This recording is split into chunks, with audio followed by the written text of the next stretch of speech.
Welcome to the Jolly Roger. My name is Chef Brian, this is my wife Chef Lynn, and as promised, we're going to do a raw pack beef stew and we're going to can it. So we're going to start, we have our beef bouillon cubes and 1 per jar, and we have 7 jars, we're doing quarts, and then we have some cubed steak, we're doing chuck roast, and there's a little bit of tri-tip in there. We got the chuck roast on clearance, so when we find meats and stuff at the grocery store and they're on clearance, we go ahead and purchase them, bring them home, vacuum seal them, and then put them in our freezer for later use. Save a lot of money doing it that way. And we're just filling our jars with our meat, and you can go as much as you want. That's what I like about making our homemade beef stew versus getting the cans from all the corporations. Instead of getting 3 to 5 pieces of meat, you get as much as you want. And then running down the rest of our ingredients, we have our celery, our carrots, and our onion. That is called in our industry a mirepoix. And then we have medium diced potatoes. Those will go in after our meat. And then we have our seasonings. I have some Cavender's garlic powder, onion powder, some thyme, Italian seasoning, rosemary, paprika, salt and pepper. And then, yeah, this is basically it. Okay. So we're gonna cut more meat. Cut more meat. That's what we're gonna do. Boom, just like that. YouTube magic. Cut more meat. One of the things when you are cutting your meat, you're gonna wanna cut off your excess fat, because the fat that you use and can, then that can go rancid over time. But we've never had an issue with it. And I mean, we've had things that we canned like 5 years ago and still haven't had an issue with it, but you wanna keep that thought in your mind. So we got our beef, we got our canning funnel. I did not mention that in the last video.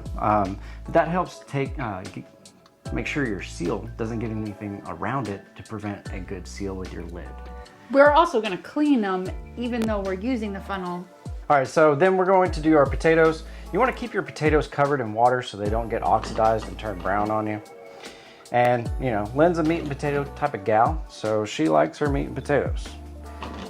So we're gonna do about there. And then I'm gonna start with carrots, and then we're onion. I like onions too. Yep. And then we're gonna finish it out with a little bit of celery. And then I'm gonna need the debubbler. I did wanna make a preference. If you didn't see the last video where we talked about our different types of canners and the equipment involved in doing canning, then check out our last video. I forgot to put hashtags in it, so I'll put it in the description below as well, so check that out. But, all right, so we've got our jar, it's full, but we're gonna pack it down as much as we can. And then we're gonna add in our seasonings. All right, we're gonna start with our onion powder. I'm doing 1/4 teaspoon. And I'm gonna do the same with the garlic powder. And then we have our Italian seasoning. Nope, that's thyme. Oh, it's thyme. Thank you. We're gonna do 1/4 teaspoon of thyme. I just got it in my head. Italian, we're gonna do 1/2 teaspoon. And rosemary, we're gonna do 1/4 teaspoon, just as the same as the thyme. Cavender's seasoning, Greek seasoning, love this stuff. If you don't use it, I highly recommend it. We use it on a lot of stuff, and our hamburgers, steaks. Yeah, 1 full teaspoon. That's how much I love it. And don't forget, that does have salt in it, so you wanna be careful with your salt. Paprika, we're gonna do 1/2 teaspoon. Black pepper, 1/2 teaspoon as well. And then our salt. And like I said in the last video, you can always add more salt when you go to reheat this, so make sure you taste it and then you can adjust your flavors from there. But I'm gonna do 1/2 teaspoon of salt. And that is it. We're gonna fill up the rest of our jars, and I'll bring you back when we fill our jar with water, and then we'll clean the rim and then get to pressure canning. Boom. All right, so we got our 6 jars. They're in the canner already. I'm gonna show you what I did. So we have everything in there except our water. We're gonna fill our water to our 1-inch headspace, and then our debubbling tool. We're gonna go ahead and grab it. And then we're just gonna get all the air pockets out as we possibly can. And since we smushed that meat down at the bottom, there's a lot of air in between the pieces, so we need to move that around. And if something falls out like that, we're just gonna pick it up and put it back in.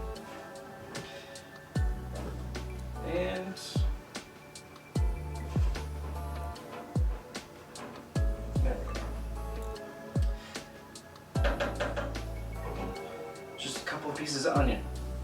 And then that dropped, since we released the air, that dropped our volume down a little bit. So we're just gonna go back to that 1 inch head mark, which is right there. Now, I have some distilled white vinegar. We're gonna clean our rim off. And this just picks up any debris, like a piece of seasoning or something like that got on there, or fat that came off the meat that prevent a good seal. So we take our seal, we make sure that the lid looks good. Used to, back in the day, you would have to simmer your seals, but that's no longer required. So you don't have to do that step anymore. And then we're gonna add in our lid, and we're only gonna go finger tight.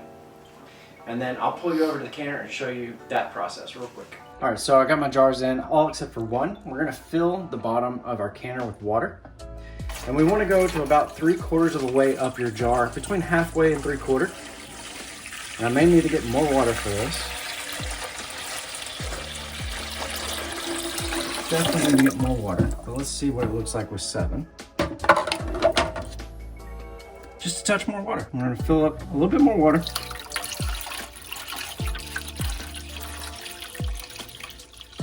And I like it right there. Now, we need to take our lid. There is a V right here. And there's a V on this handle right over here.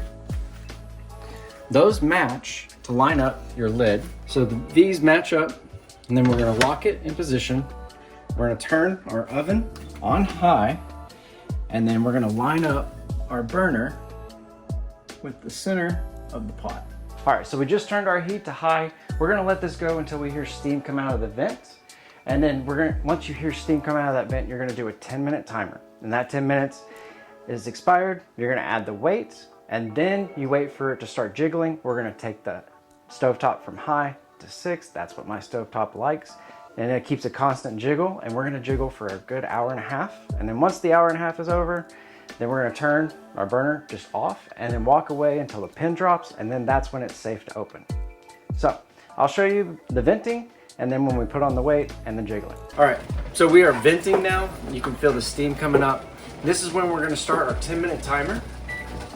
And once this 10 minutes is up, then that's when we're gonna add our weights.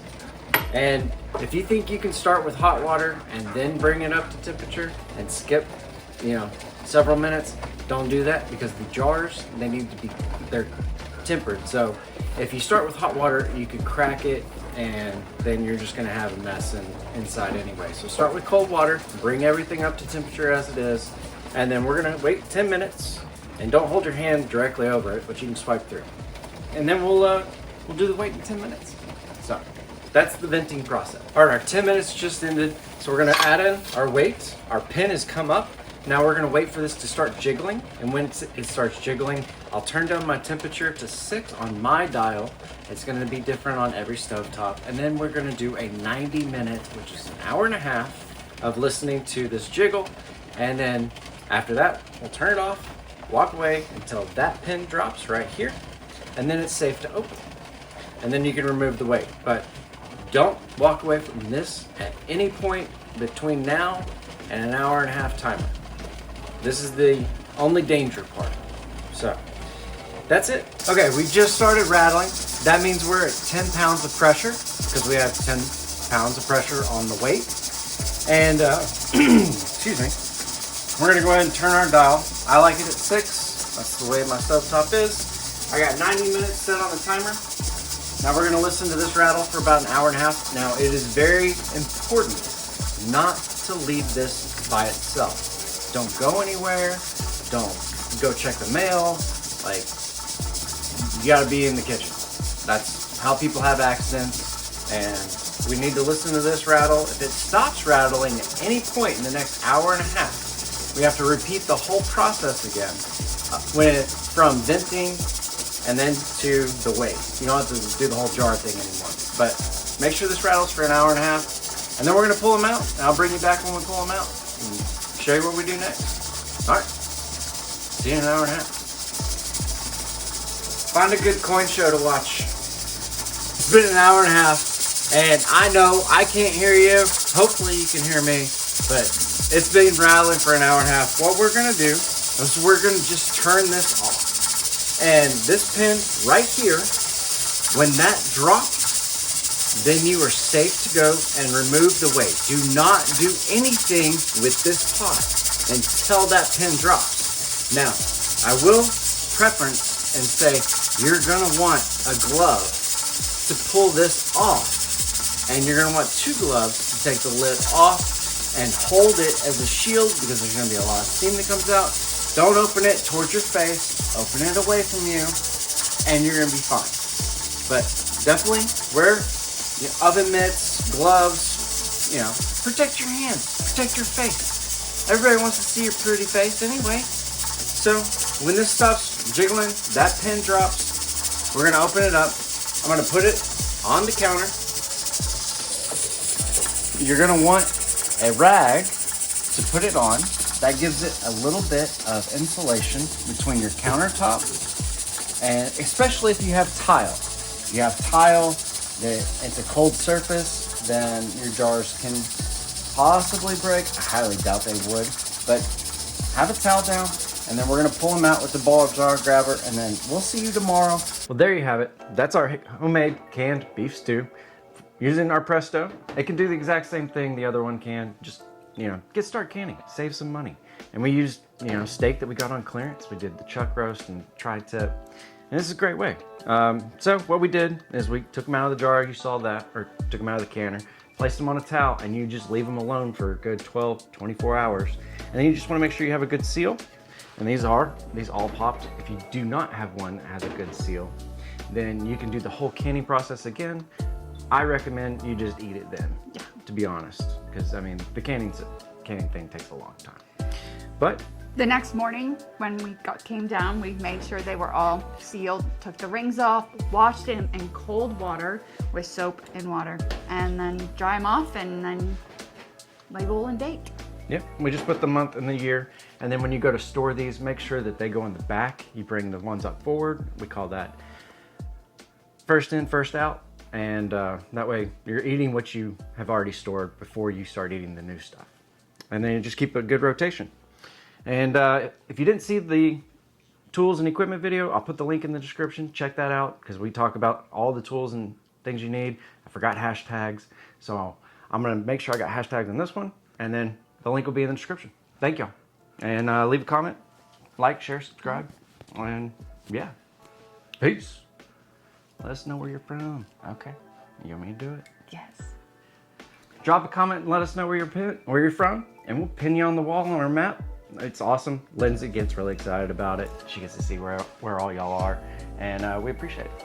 See y'all later. Make it feel better. You want to kiss my nose? Why not? I've done it before. All better. There you go. See? Saved your life. How much more? Because you know I like meat and potatoes. Yeah, you're a meat and potato gal. You. Okay, we're cutting a lot. It's gonna take me forever to edit. You play.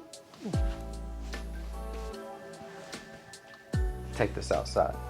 Well, let's go. No, it's too hot. Take it in the It is living hot. room. It is extremely hot.